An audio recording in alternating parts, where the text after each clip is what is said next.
What is up, everybody? Josh Tapp here again, and welcome back to the Lucky Titan. Today, we're here with Matt Granados. You guys will probably remember him from his interview probably almost 2 years ago, which is crazy. Been a long time.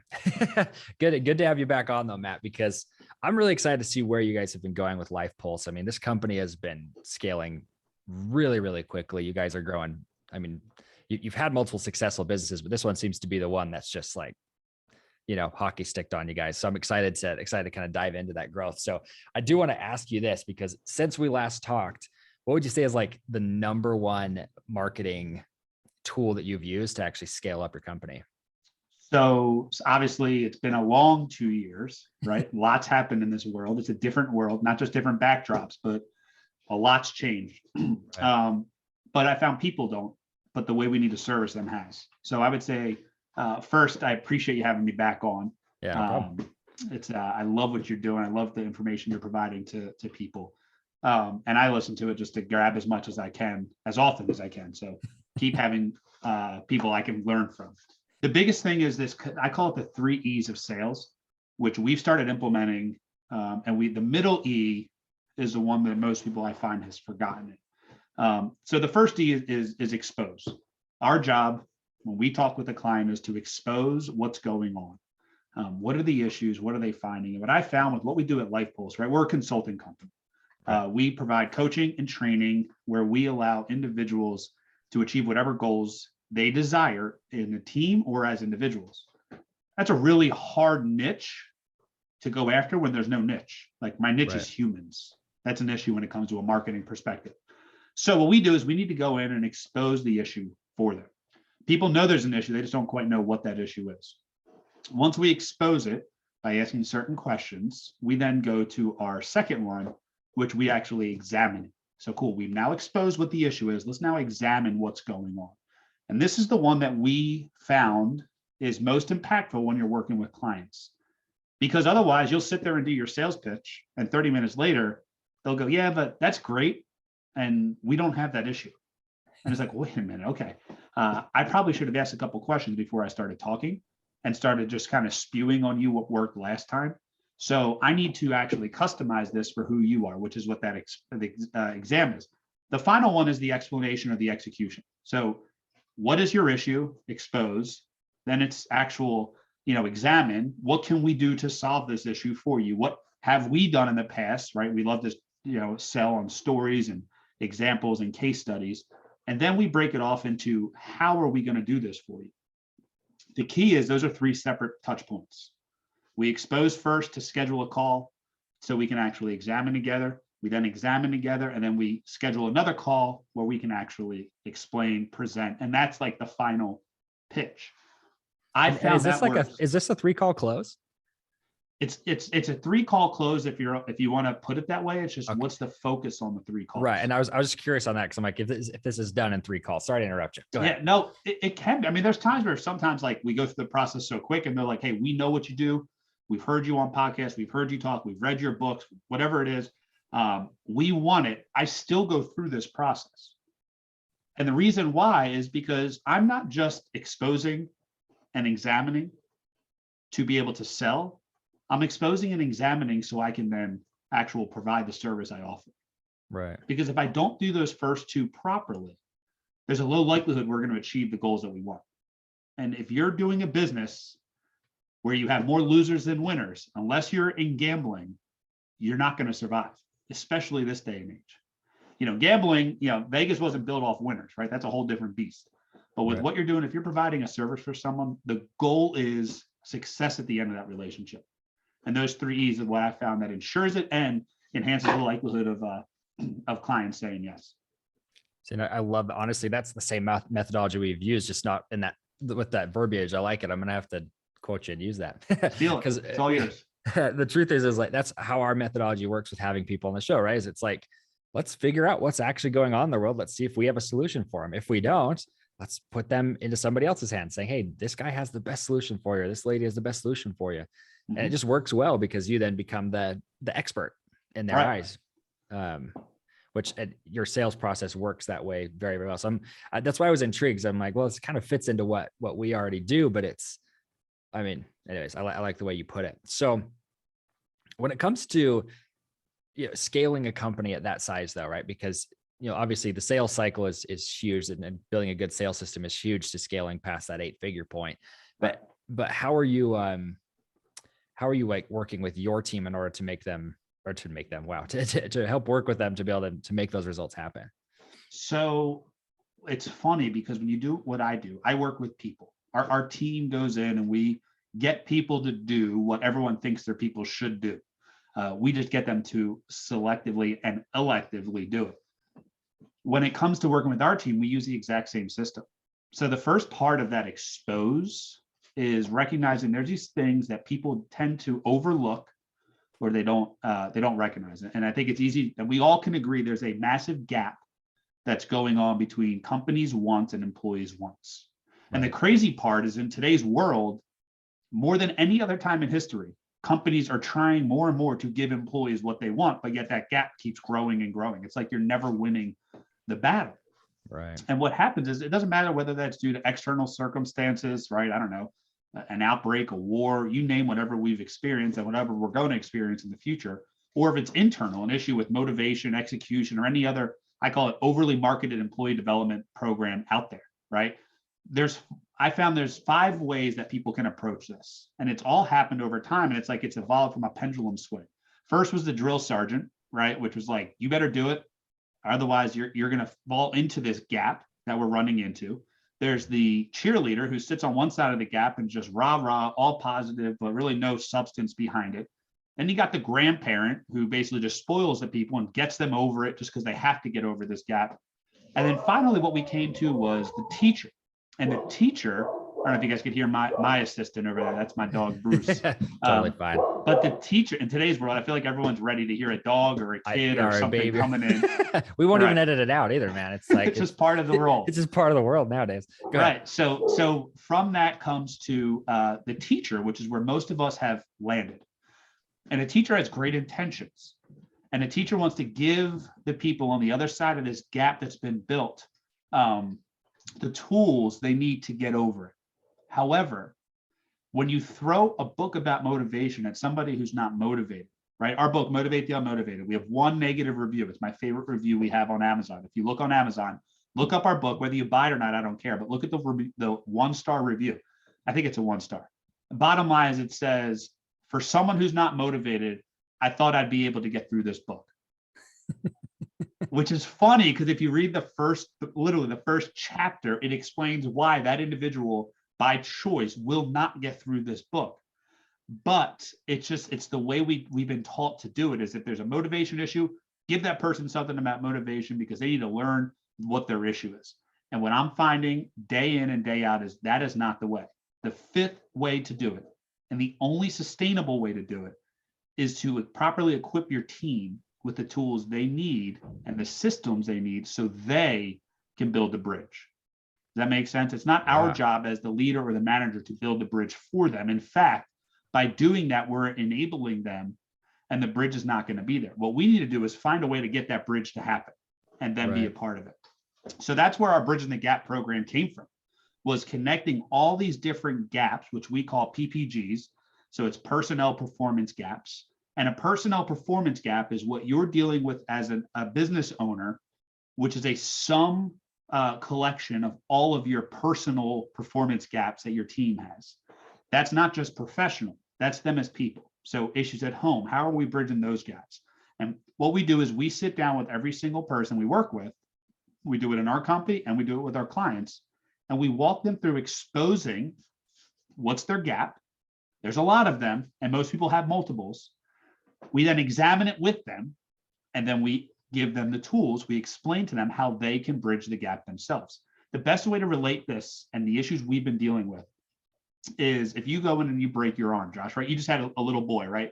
Yeah. So you'll have, trust me, plenty of visits to the doctors with potentially broken bones. Hopefully not, but that's what we do as guys. I've never broken one in my life, so hopefully he follows my suit right there. We'll pray to God for that, right? Now, me, on the other hand, I've broken a lot of things. I've done a lot of things I shouldn't have done. What happens is, when you go in with a broken bone, the first thing the doctor says is, what happened? They don't even go to set the bone right away. What happened? Why is that? Because if I fell and I broke my arm, That's okay. The doctor understands what happened, and therefore let's put a cast on it and we're good to go. But if I didn't fall and my arm just broke, the doctor would solve the problem the same way, put a cast on it, let the arm reset. However, it could happen again. If it happened out of nowhere with no known causality, therefore it could happen again. So when we just throw a cast on a broken bone, which is what happens in that teacher mentality, where we just throw a book or a learning program or an online course or something on the person, yes, it might solve that individual issue, but it doesn't actually bridge the gap to stop it from happening again and again. If you're investing in your people, whatever you're investing in needs to be sustainable.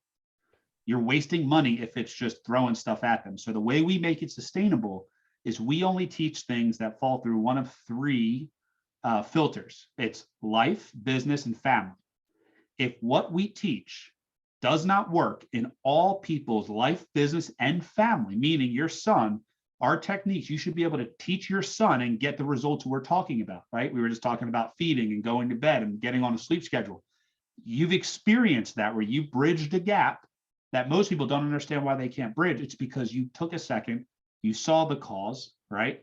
You exposed the issue, you examined what could be causing it, and you put a solution that solved the issue. And therefore, you are blessed with a sleeping child for now. Things could change. For now, yeah, for now. But anyway, so that's the focus we go on. That's what we basically take our Bridging the Gap program and we apply that to everything. We have to find what's actually happening, examine it to find out what caused the break. Where is this gap? What's the gap coming from?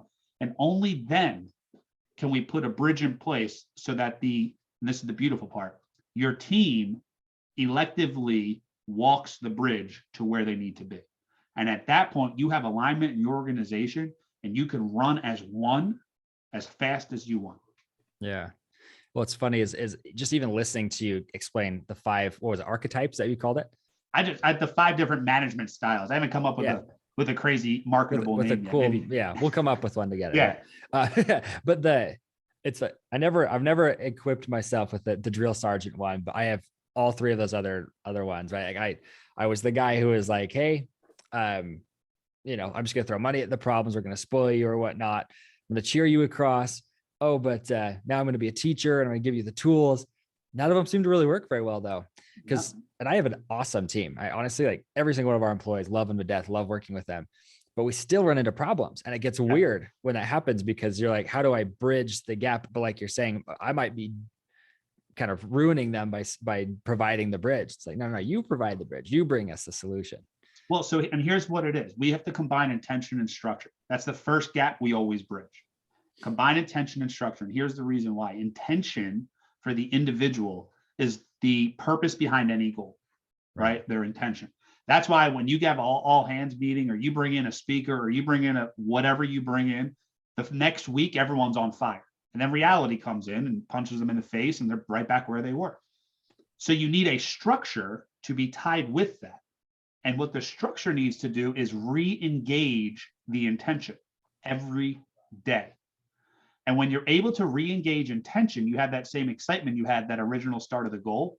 And that's why we get this ever growing, almost like a perpetual motion going back and forth. I describe this gap specifically of intention and structure like having a vehicle and a route.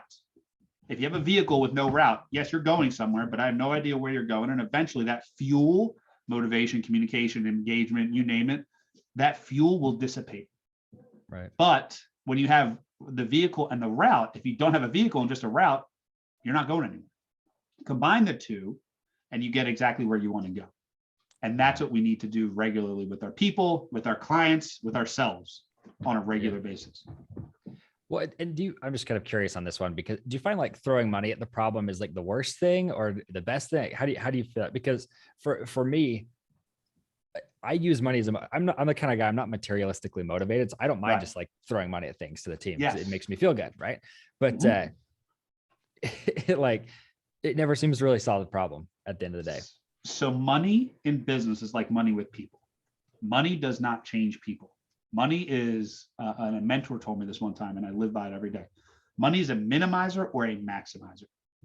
And you might have heard something like that said about people, but it's the exact same with a company. You throw money at a problem that actually has a root cause that's not addressed. You're just wasting more money. If you throw money at solving the root cause, the problem tends to go away. So money, yes, is needed, because guess what? I'm not coming in for free to work with your team, right? I have a family, I have my business, I have my life. However, we want to make sure whatever is being taught can be duplicated long after Matt leaves. Right. So when we do our program, we're intensely in with the team for 90 days, where we are training the managers and coaching the managers, and training the team. So one-on-one coaching and training, we combine them both. And because of that, the way you turn the Titanic is everyone goes to one side. And if everyone leaned to one side at the right time, potentially they could have missed the iceberg, right? So that's how you turn something so big. But we spend about a month or two planning. So we have everyone's goals written out, the managers. We have what we call our motivation management all set up. So when we actually implement the system, all we're doing is executing. We're never planning, which is another gap, plan and execution. We never do both at the same time. That's when mistakes happen. So all the plans are, and then for 90 days, once a month, our team comes in and does a full workshop for the whole team. But then we're actually coaching managers or individual owners, whoever's doing it, as the walking, talking, breathing example of what happens when you execute based on what we're teaching. So all of a sudden in 90 days, they're fully engulfed. Then at the end of that 90 days, we then create the next 90 days of structure for the people we're coaching to then deploy. So we are doing it for them, we are training them during it, and then we let them do it moving on. And because of that, in about a 4 to 7 month cycle, only 3 months are we facing the whole company. But we're putting all this stuff in order so that it's sustainable, and we're able to see a proper ROI, 2 to 3x during the 90 days, and then usually a 10 to 15x over the next 12 months after.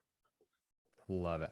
See, and that's cool, because the truth is for those of you listening to this, that most of the time, and I've been finding this in my own company, most of the time when you get stuck, it's usually a personnel problem.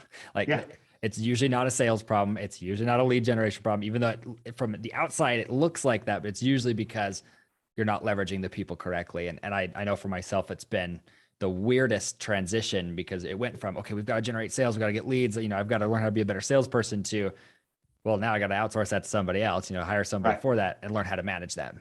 And it's a weird change for sure. 100%. And the funny thing is it's a personnel, and personnel includes the whole organization, right? Meaning management also. It's not a personal issue, right? It's not just you as the issue, and it's not an individual's issue. It's the team as a whole, which is why when we come in, it's like, hey, we got to explore this whole thing. So this individual's having an issue with their marriage. What we're teaching needs to help them bridge that gap. This individual's having an issue with follow-up on customers. This needs to bridge that gap also. And when they start seeing it work both in their personal life and their professional life, all of a sudden they start using it. And as you know, I tell people this all the time, like, well, we already have a system. How's it working? Well, no one's doing it. Okay, well then I don't care how good the system is, right? It needs to be done. If you have a lock and you don't use the combination properly, I'm sure the lock's not broken, but we got to be careful of it. So with the same thing is, are your people using it? So whether it's our system or a system you currently have, if your team is using it and using it well, keep using it. If not, stop pretending like it's being used. Right. Love that. Well, and everybody, if you feel like this is something that you could use, which if you were listening to this, I don't know how you could not, go over to lifepulseinc.com. So make sure you guys go check them out. And then, Matt, just to kind of wrap this up, what is one final parting piece of guidance you have for us? The key when it comes to leading people is recognizing that you're going to invest in them. You either invest up front or you invest forever. And forever is a lot more expensive. So don't forget the fact that if you don't put time in right away, you're going to be stuck asking them why they aren't following up, why they aren't closing deals, why they aren't taking care of customers. So don't be afraid of the ticket up front of time, effort, resource, energy, whatever it is. The more you invest up front, the less you have to invest in the future, and allows you to actually have a sustainable building model. So again, we appreciate it. You can go to our website, and honestly, Josh, with just the people who you're talking with and your listeners, if they go onto our website, they can actually fill out a free consultation, which I'd be happy to give them and walk them through and expose some of the PPGs that they're probably dealing with. And based on the size of the company, normally we work with 50 to 100 employees and up. But if it's a smaller company, just make a note when they send a message in. that you heard us on this podcast, and I'd love to sit down with them and customize something that makes a little more sense for them, budget wise and team wise versus they're a little smaller. But would love to help any way we can. Appreciate that.